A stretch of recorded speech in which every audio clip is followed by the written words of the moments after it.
a lot of times it's because it's fiction. Yeah. And sure, you can analyze a lot of fiction. Yeah, I hate fiction books. But I think nonfiction. But that's books, just my opinion. But. Yeah, like fiction is good at maybe like entertainment for you, Yeah, right? but I learn way more. You can learn so much reading the nonfiction books. Mm-hmm. And I think it comes with time though. Not everybody. I think people become. I think during school, a lot of people don't like reading, but after that, especially in college, they learn to enjoy reading. I would think. Yeah, there's some books out there that I could read like 3 times. I think a good education, like you're paying for college, right? And a good college education will teach you to learn to read the books, right? Yeah. And so, like currently, I got assigned a book called The Coddling of the American Mind, right? And so far, I'm really enjoying the book. Yeah. Is it like a textbook or? Like no. It's an actual book. It's a nonfiction book too, because the teacher had a choice between fiction and nonfiction, and I think he did something really good. He chose a nonfiction book, things you can actually learn from, right? And I really do enjoy this book because it's talking about what happened just a couple years ago, around like 2017. Yeah. The riots in places like Berkeley and all that. Yeah. These are institutes of education, and the people are rioting because of opposing opinions. And so the book itself teaches you to stop being so sensitive towards other people's ideas and opinions, Understand both sides and then conclude. Education is supposed to be about, it's not about comfort. It's about, challenging yourself. Yeah.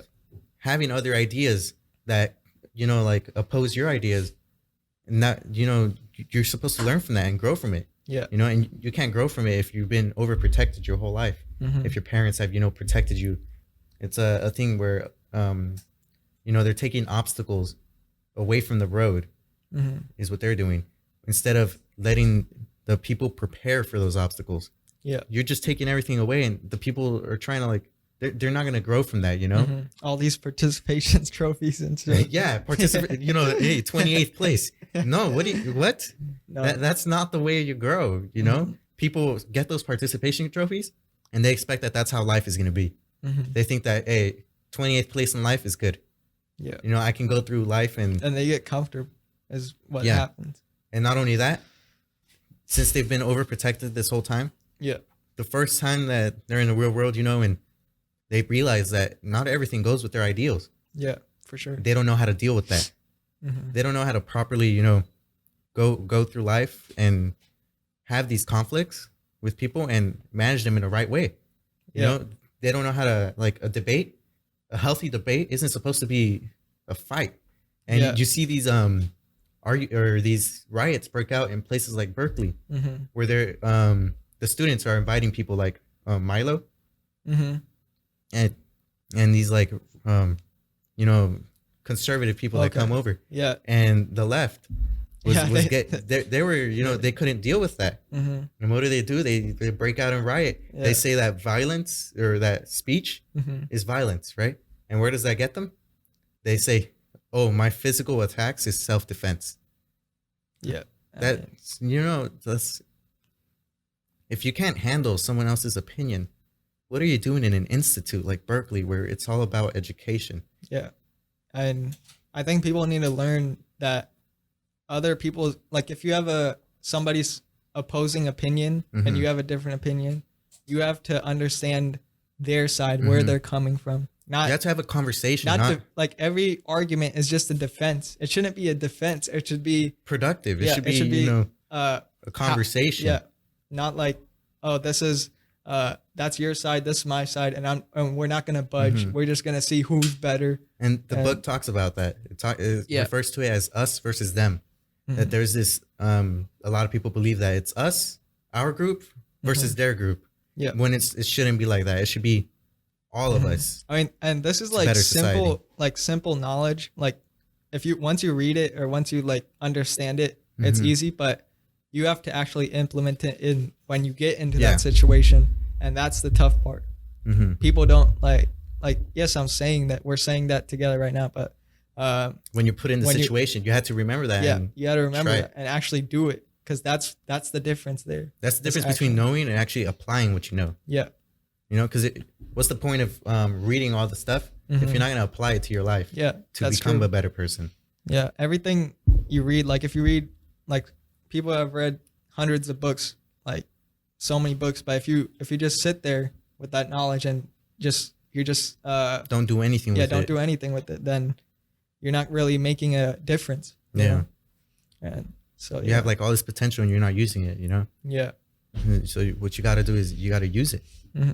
You got to, I think, you know, use it to better the world, better society. Yeah. You know, like how these people, I keep referring to Elon Musk because, you know, he's done all this stuff, you know, he had all the information, he's used it, and the world wouldn't be the same without him. Yeah. There are people like that throughout history that they changed the world for the better because they had this vision, this idea, and they went after it. It started as an idea in their imagination. Yeah. You know? That's all it takes is once you think of it, you shouldn't be like, oh, it's impossible. Yeah, I think if you can think about it, then that means it's within the boundary of what you can do. Yeah. You just have to, you know, stick with it and pursue it. Yeah. And a lot of people give up because they care too much about what other people think. Yeah. And that kind of disables them to like grow. People have limits on what they can do because somebody told them. Maybe it was their parents, maybe it was, you know, a friend saying that you can't do that. And they listen to it and they believe it. They buy into it, right? And what you got to look at is that they don't really know you. They don't know who you are. They don't know why you want that so much. And so why should you believe them? They don't know what your passion is, right? Yeah. Why should you believe them? Like, who are they to tell you what to do? A lot of times it's too because they gave up on their dreams. Yeah. Why are you going to follow their dreams? You're just going to end up like them. You know, you have to learn from them, right? And that's what, like, that's all the books are about. Like that I read, especially like I read about people telling like the characters like that you shouldn't, like people telling them that you shouldn't do that, and then they did it anyways, and they succeeded, or they failed, or whatever happened. And if they failed, they learn from it. Hopefully, it's all in, like, failures and successes are all an experience, but I think failures are a greater learning experience than any success. Like I think because failures tell you failures are more valuable than success. I think so too, especially if you personally experience one. Because when you experience a failure and you grow from it, you know, okay, this is where I went wrong, and you can pinpoint things about yourself that you need to change. You know, like, oh, maybe I'm not the most patient person in the world. I can work on this. And that'll make you a better person.